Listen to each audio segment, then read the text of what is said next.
penyidikan perkara dugaan tindak pidana korupsi berupa suap pengurusan perkara di Mahkamah Agung Republik Indonesia.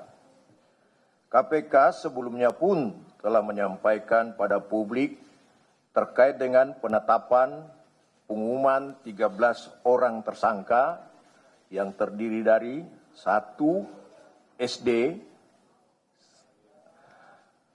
Hakim Agung pada Mahkamah Agung, GS, inisial GS, Hakim Agung pada Mahkamah Agung juga, inisial PN, Hakim Justisial, Panitera Pengganti pada Kamar Pidana Mahkamah Agung RI, dan Asisten Hakim Agung GS. RN, Staf Hakim Agung GS. ETP, Hakim Justisial, Panitera Pengganti pada Mahkamah Agung. DY, PNS pada Kepanitraan Mahkamah Agung. MH, PNS pada Kepanitraan Mahkamah Agung. NA, PNS Mahkamah Agung. AB, PNS Mahkamah Agung.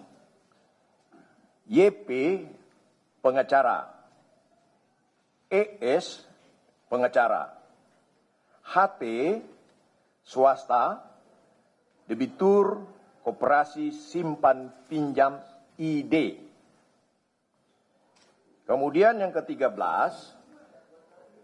IDKS, swasta, debitur koperasi simpan pinjam ID.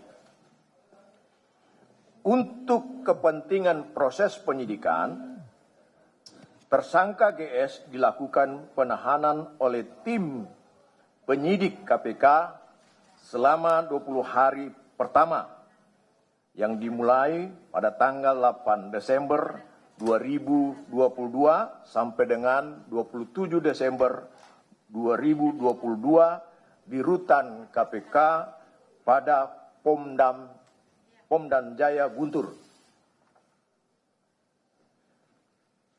Konstruksi perkaranya diduga telah terjadi bermulai di awal tahun 2022 adanya perselisihan di internal Koperasi Simpan Pinjam ID, kemudian terjadi pelaporan perkara pidana dan gugatan perdata yang berlanjut hingga proses persidangan di Pengadilan Negeri Semarang. YP dan ES ditunjuk oleh HT sebagai pengacara untuk mendampingi selama 2 proses hukum tersebut berlangsung. Terkait perkara pidana, HT melaporkan Budiman Gandhi Suparman selaku pengurus KSP ID karena adanya pemalsuan akta dan putusan di tingkat pertama pada Pengadilan Negeri Semarang dengan terdakwa Budiman Gandhi Suparman dinyatakan bebas. Langkah hukum selanjutnya yaitu jaksa mengajukan upaya hukum kasasi ke Mahkamah Agung Republik Indonesia. Agar pengajuan kasasi jaksa dikabulkan, HT menugaskan YP dan ES untuk turut mengawal proses kasasinya di Mahkamah Agung.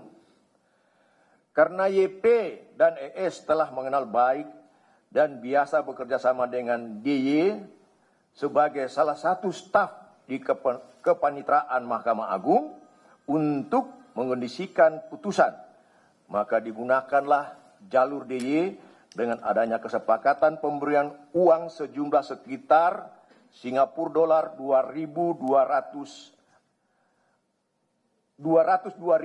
atau setara dengan 2,2 miliar rupiah. Untuk proses pengondisian putusan, DY turut mengajar NA yang juga selaku staf di Kepanitraan Mahkamah Agung, dan NA selanjutnya mengkomunikasikan lagi dengan RN selaku staf Hakim Agung GS dan PN selaku asisten Hakim Agung GS sekaligus sebagai orang kepercayaan dari GS yang adalah salah satu Hakim Agung di Mahkamah Agung RI. GS kemudian ditunjuk menjadi salah satu anggota Majelis Hakim yang menangani perkara terdakwa Budiman Gandhi Suparman. Selama proses kasasi, RN dan PN selalu aktif mengkomunikasikan keinginan HT, YP, ES, dan GS. Keinginan HT, HP, dan ES terkait pengondisian putusan kasasi terpenuhi dengan putusnya terdakwa Budiman Gandhi Suparman dinyatakan terbukti bersalah dan dipidana penjara selama 5 tahun.